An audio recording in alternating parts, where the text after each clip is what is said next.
ধর্ম উপদেষ্টা ডক্টর আ.ফ.ম. খালিদ হোসেন বলেছেন, রমজানের তাৎপর্যকে অনুধাবন করে সিয়াম সাধনা করতে হবে। রোজা যেন কেবল লৌকিকতায় পরিণত না হয়। বিকেলে ঢাকা বিশ্ববিদ্যালয়ের টিএসসি অডিটোরিয়ামে বিশ্ববিদ্যালয় পরিবারের ইফতার মাহফিলে প্রধান অতিথির বক্তৃতায় তিনি এসব কথা বলেন।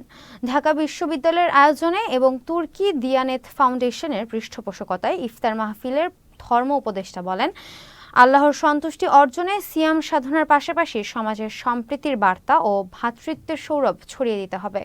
ইফতার মাহফিলে বিশেষ অতিথি ছিলেন ঢাকা বিশ্ববিদ্যালয়ের ভিসি অধ্যাপক ডক্টর নিয়াজ আহমেদ খান। রমজানের যে এসেন্স, ধর্মের যে মর্মবাণী, এইটাকে অনুধাবন করে আমরা সিয়াম সাধনা করব। এতে করে আমরা সংযমে হব, আমাদের জীবনে বিভিন্ন বাঁকে পরিশুদ্ধি আসবে এবং একটা নৈতিকতার জাগরণ আমরা ঘটাতে পারি।